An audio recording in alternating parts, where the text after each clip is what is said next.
Combien de lipides par jour? Le macronutriment gras ou lipidique est considéré comme le méchant par de nombreuses personnes à la diète.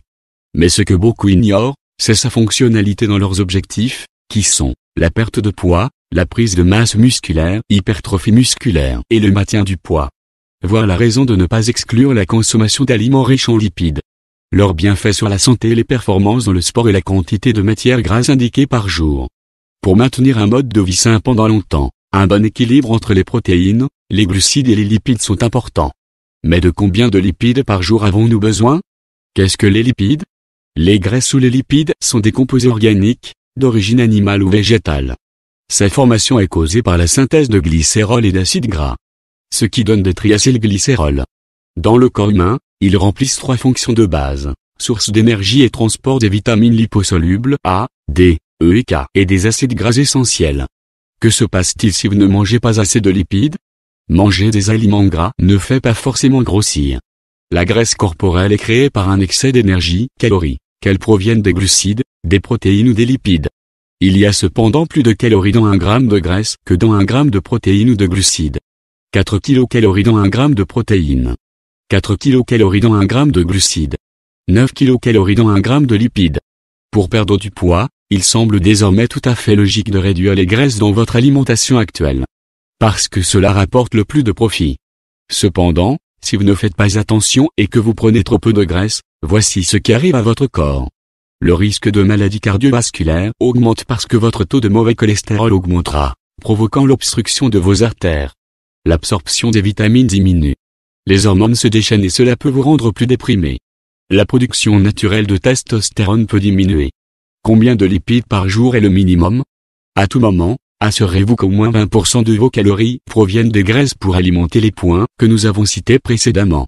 Si vous êtes autorisé à manger 2000 kilocalories par jour, donc si vous voulez manger 20% de matière grasse, cela signifierait que vous pouvez consommer 400 kilocalories de matière grasse. Une calorie grasse est de 9 kilocalories. 400 kilocalories divisé par 9 égale 44 grammes de matière grasse. Bonne graisse et mauvaise graisse. Si vous lisez l'étiquette nutritionnelle au dos d'un paquet de beurre, vous verrez que les graisses sont divisées en graisses saturées et insaturées. Insaturées égale bon gras.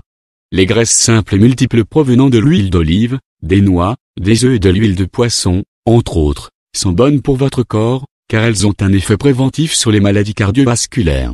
C'est parce qu'elles maintiennent le taux de cholestérol dans vos artères en bonne santé. Les oméga 3 et 6 sont des graisses indispensables qui font partie d'un mode de vie sain. Il est recommandé que 60% de tous vos apports en graisse soient insaturés. Saturé égale neutre, moins bon gras.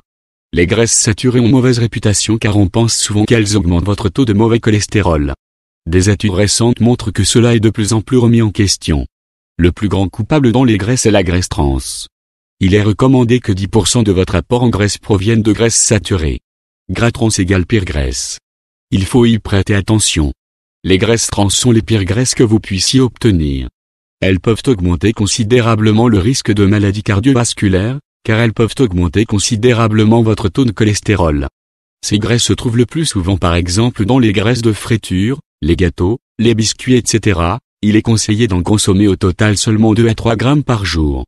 Combien de lipides faut-il manger par jour? La consommation de graisse n'est pas aussi simple que de calculer la quantité quotidienne de protéines. Pour cela, il sera expliqué à travers un exemple didactique. Faites attention aux lignes ci-dessous.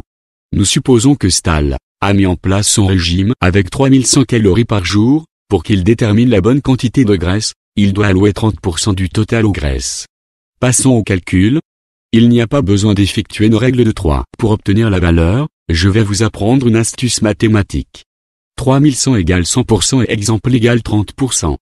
Pour vous faciliter la vie, prenez la valeur totale, vos calories quotidiennes, multipliées par 0,7 et soustrayez de la valeur totale égale quantité de calories que vous devriez consommer à partir des matières grasses.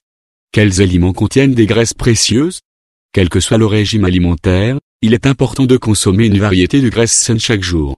Les sources recommandées de graisses monoinsaturées comprennent l'huile d'olive, les olives, les noix de macadamia, les amandes, les noix de pécan, les noisettes, les pistaches, les avocats, le porc et le bœuf. Tous ces aliments contiennent également des acides gras oméga 6. Les acides gras polyinsaturés oméga 3 se trouvent principalement dans les poissons riches en graisse comme le hareng, le maquereau, les sardines, le saumon et la truite. De plus, les noix et les graines telles que les graines de lin, les graines de chia et les noix sont également riches en acides gras essentiels oméga 3.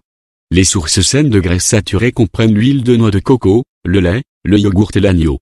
Se souvenir du rôle et de la quantité de lipides par jour.